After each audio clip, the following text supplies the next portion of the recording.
Seahawks Today coming at you, presented by Manscaped. Use promo code Seahawks for 20% off at checkout plus free shipping. We'll tell you more about Manscaped coming up later on in the show. It is grade report time. We will look back on all 10 of the Seahawks selections in the 2023 NFL Draft and give my thoughts in final grade for how the Seahawks did with their picks. Let's go ahead and break them down one by one, starting with Devin Witherspoon, who the Seahawks shocked the world and took at number 5 overall with the pick they got from the Denver Broncos. And Devin Witherspoon, the best corner in this draft. You pair him up with Derick, you already have in that secondary Quandre Diggs, Jamal Adams, Julian Love. Watch out. This secondary group all of a sudden became arguably the best secondary unit in the entire National Football League. Jaxon Smith-Njigba out of the Ohio State, the best receiver in this draft, goes to Seattle at number 20 overall, joining DK Metcalf and Tyler Lockett in that receiving core. Derick Hall, the edge rusher from Auburn, goes in the second round at 37 overall. Meanwhile, Zach Charbonnet, the running back from UCLA, goes to Seattle at 52. The Seahawks traded away their third-round pick, and instead we see them still stay at the number of 10, but pocket a third-round pick for next year's draft. Anthony Bradford goes to Seattle at 108, the offensive guard from LSU. Cameron Young, the defensive lineman from Mississippi State, goes to Seattle at 123. Defensive lineman Mike Morris from Michigan goes to Seattle at 151. And then Olu Oluwatimi, the center from Michigan, goes to Seattle at 154, back-to-back with Wolverine players there in the 5th round. To wrap up the draft, the Seahawks went with Jerrick Reed II, a safety from New Mexico at 198. They wrapped up the draft with a familiar name in the college football world, Kenny McIntosh, the very good pass-catching running back who won 2 national titles with the Georgia Bulldogs, was the final selection of the draft for Seattle. So tell me this, what was your favorite pick for the Seattle Seahawks? Of all 10 selections, give me one name that stood out among the rest that was your favorite in this year's draft. This is our pinned comment today. You might get an ad break. If so, take advantage of it. Get your votes in and tell me who was your favorite pick in the 2023 draft for Seattle. Now with Witherspoon, I think all of us were sitting back and expecting that Jalen Carter would be the pick here. And there were some rumblings that Seattle wasn't comfortable with Jalen Carter with the question marks that were surrounding him. And ultimately they go Witherspoon. Could have had Tyree Wilson here. There's a number of directions they could have gone. But with Witherspoon, it feels like the safe pick, the smart pick here for Seattle, with what he brought to the table with 3 interceptions, 42 tackles, 14 passes defended. Devon Witherspoon is ready to be a star in the National Football League. Don't hate the pick at all. Not saying it's necessarily the pick I would have made. I probably would have gone ahead and gone with Jalen Carter, but I totally understand where Seattle was going at with this pick of Devon Witherspoon. Corner wasn't their highest priority need. It was a need, but they found a guy they couldn't say no to in Devon Witherspoon. I'm fine with the pick. It's a good pick for Seattle. Then Jaxon Smith-Njigba with the 20th selection. And kind of like what we talked about with Devon Witherspoon, wide receiver. Was it a need? Yeah, it was. They were looking for a third wide receiver and for a possible replacement for Tyler Lockett down the road. But that wasn't the highest need. They had other things to take care of. But JSN, the best receiver in this draft, still sitting around at 20. That was something that the Seahawks said, look, we can't just simply pass up on. Remember, he played at Ohio State alongside fellow first-round selections from last year's draft, Chris Olave and Garrett Wilson, and he was better than both those guys at Ohio State. Had a hamstring injury that forced him to miss most of this past season. I don't think that's going to be an issue that carries over to his NFL career. I think he's going to be just fine. Watch out, JSN is going to add a spark to this Seahawks offense. To me, that was a fascinating pick for Seattle there. We go to the second round. Derick Hall at 37 fills a need at edge, one of the higher priority positions that Seattle was looking to take care of. But Derick Hall, according to our estimations, remember Tom Downey gave Derick Hall about a 4th or 5th round grade.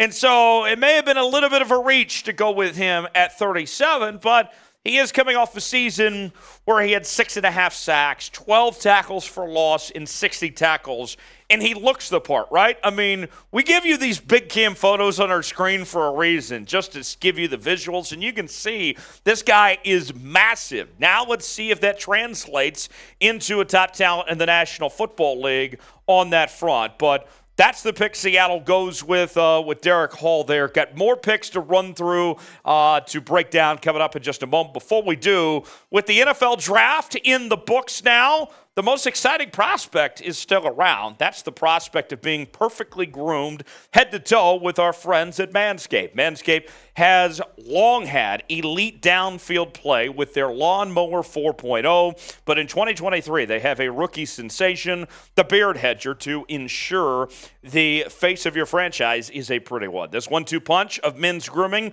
is the best acquisition for any at-home GM. So go to Manscaped.com and save some salary cap with our code Seahawks for 20% off plus free shipping. Look, I know that I'm not a beard guy. I mean, if you guys watch Seahawks today, you've seen Jeremy Chuggs or Jeffrey Cooperstein or Big Tex. They all do the beard thing. And you know why they all can rock the beard? It's because they're using that beard trimmer. If I could grow a beard like that, you better believe I'd be using the beard trimmer myself. But you know what? The Lawnmower 4.0, that's great too. And the good news is all of it is on sale. 20% off plus free shipping. Get yours today. Promo code Seahawks at checkout. Manscaped.com. Get yours now. What are you waiting for? A great way to cap off the draft is by drafting Manscaped today. Get yours now while you can. All right, more picks for Seattle. Zach Charbonnet from UCLA, the running back who was an all Pac-12 selection this past season. And when you look at what Seattle wants to do with the run game, they obviously want to be a run-first football team. And in order to do that and run at the rate that Pete Carroll and Shane Waldron want to do so, you have to have more than one running back besides Kenneth Walker. And if something were to happen to Kenneth Walker, Zach Charbonnet is a guy that's more than capable of filling that role and being a quality starter as far as I'm concerned. To me, this is going to be a nice 1-2 punch with Charbonnet as well as Kenneth Walker. It may have been high for a running back in the second round. I understand where that could be some frustrations, but Charbonnet looks the part, and I think that he's going to be a very good back in the National Football League. To the fourth round we go. Anthony Bradford, the offensive guard from LSU. Seahawks were looking for answers in the interior of the offensive line. That's where Bradford comes in. A guy that has shown some flexibility to be a right guard, a left tackle, big build, but tested and moves very well.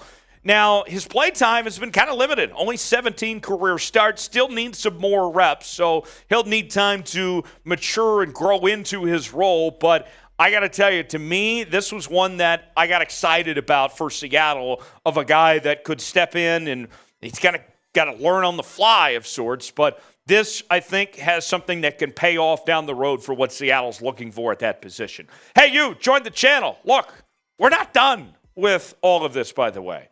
We're back tomorrow with more UDFAs that we got to go over. And what a list already that's developing for the Seahawks at this point in time. Names that include the likes of Cam Bright from the Washington Huskies, Jake Bobo from UCLA. We'll catch up on all of them tomorrow. Subscribe to the channel. Help us get to 37,000 subscribers. We're doing it for Sean Alexander. Subscribe for free today. You'll be glad you did. The other picks, Cameron Young, defensive lineman from Mississippi State, 123 overall. The selection for Seattle going with Cam Young here. Not the golfer Cam Young, but the defensive lineman. And what have we talked about all offseason long with the Seahawks? They are looking for run stoppers. And there was some frustration among Seahawk fans that you didn't take care of the run stopping with some of the early picks. May I present you Cameron Young? Not much of a pass rusher, but a very good run stopper. He'll help plug up things there. 38 tackles, 3 tackles for loss, 1 sack this past season. Mike Morris, the defensive lineman from Michigan, Seattle went with in the 5th round at 151. And Morris trying to find exactly where he belongs necessarily. He, was a guy that did a couple different things, but the production, it was really good.